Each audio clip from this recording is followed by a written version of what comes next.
Anda telah mengunduh podcast yang dipaparkan oleh Pendeta Dr. Erastus Sabdono ini dari truth.id/voice. Selamat mendengarkan podcast ini. Shalom saudara sekalian, salam sejahtera dalam kasih Tuhan kita Yesus Kristus. Kebenaran hari ini 13 Juli berjudul Percaya Saja. Injil adalah kabar baik. Namun yang penting kita harus mengerti isi dan muatan kata baik di situ.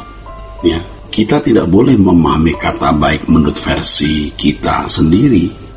Pengertian baik dari Injil harus dipahami sesuai dengan versi dan sudut pandang Tuhan.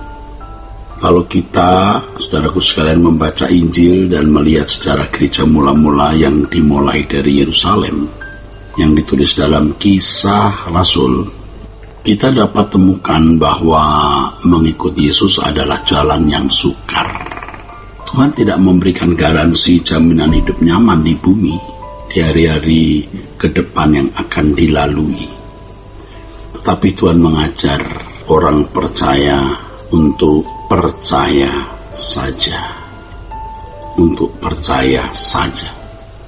Dan Tuhan menggaransi bahwa mereka yang mengikut Tuhan Yesus tidak akan dirugikan dan tidak akan dipermalukan di kekekalan.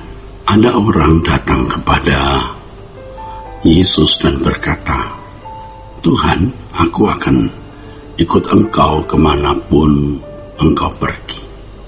Tuhan Yesus tidak menjawab ya atau tidak, boleh atau tidak. Tapi Yesus menyatakan satu pernyataan yang sekilas tidak nyambung dengan pernyataan orang tersebut. Yesus mengatakan, "Serigala mempunyai liang dan burung mempunyai sarang, tetapi anak manusia tidak memiliki tempat untuk meletakkan kepalanya." Saudaraku, di balik keinginan orang tersebut mengikuti Yesus, ia mau menikmati sebuah kenyamanan. Ya. Yesus menunjukkan bahwa mengikut Dia akan menjalani hidup yang sulit, sebab pengikutnya harus menjalani hidup sama seperti hidup yang dijalaninya, ya, yaitu jalan penderitaan dengan melakukan kehendak Bapa dan menyelesaikan pekerjaannya. Yesus datang untuk melayani dan memberi diri menjadi kurban bagi tebusan dosa manusia. Ketika Abraham dipanggil keluar dari negerinya dan dari sanak keluarganya, Elohim Yahweh juga tidak memberikan jaminan atau garansi bahwa Abraham akan menikmati kenyamanan di perjalanan hidupnya ke depan, saudaraku sekalian. Ya. Abraham harus hanya percaya saja. Abraham harus keluar dari Ur Kasdim, bertahun-tahun tidak memiliki anak, bahkan kemudian sampai mati dia tidak menemukan negeri yang dijanjikan. Ya. Sebab negeri itu kan tidak ada, tapi belum ada. Negeri itu, saudaraku, baru bisa dinyatakan nanti ketika Yesus memerintah di langit baru dan bumi yang baru. Saudaraku sekalian, mengikut Yesus bukan jalan yang mudah, yaitu kalau mengikut Yesus dengan benar. Ya, mengikut Yesus dengan benar artinya bersungguh-sungguh belajar firman Tuhan, menjalani kehidupan yang bersih, tidak bercacat dan tidak bercela, ya, serta mengabdi sepenuhnya kepadanya dalam pengiringan kepada Tuhan. Sering ya saudaraku, sering seakan-akan Tuhan memperlakukan kita sama dengan mereka yang tidak sungguh-sungguh mengikuti Yesus.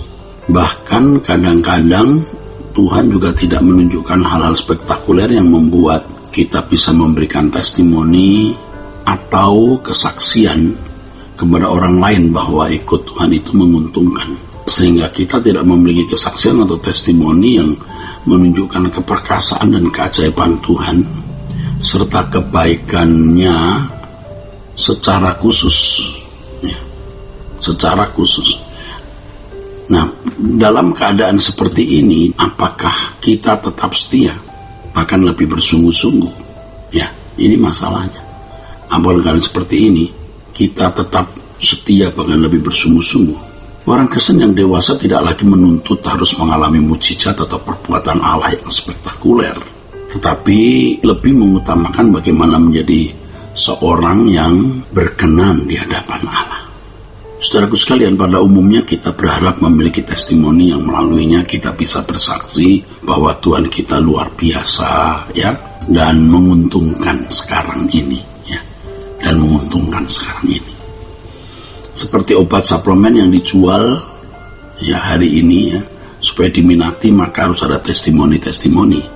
Dalam pengiringan kita kepada Tuhan sering tidak ada testimoni yang membuat kita dapat memikat orang untuk menjadi Kristen yang sungguh-sungguh. Tidak ada hal-hal yang spektakuler yang dapat kita saksikan. Hal ini bisa membuat hati kita kecut.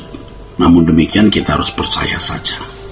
Percaya bahwa kalau kita benar-benar menjalani hidup kekristenan yang benar, pada saatnya kita dapat menemukan testimoni dari pengalaman pribadi bahwa Allah itu hidup. Testimoni tersebut akan terbangun dalam wujud kehidupan yang tidak bercacat dan tidak bercela, saudaraku. Kehidupan yang membangunkan atau memberikan sukacita kebahagiaan kita, ya, terhadap pengharapan memperoleh kemuliaan bersama dengan Kristus, dan kita akan bersedia mempersembahkan hidup sepenuhnya tanpa batas. Kita rela menderita bagi pekerjaan Tuhan. Nah, di sini baru kita mengerti Injil yang sejati, bahwa Injil yang sejati itu mengubah kita menjadi manusia sesuai dengan rancangan Allah semula. Dan ini menjadi kesaksian atau testimoni bagi orang di sekitar kita, dan tentu juga bagi dunia. Injil adalah kabar baik. Injil yang benar akan membuat hidup kita tidak mapan di bumi, mengganggu kenyamanan dan kemapanan hidup versi dunia. Tapi itulah, saudaraku, Injil yang benar, yang memang tidak memberikan jaminan kita akan menapaki hari-hari hidup dalam kenyamanan dan kemapanan. Tetapi justru dalam keadaan seperti itu kita bisa menjalani hidup seperti yang Yesus jalani, saudaraku. Ya.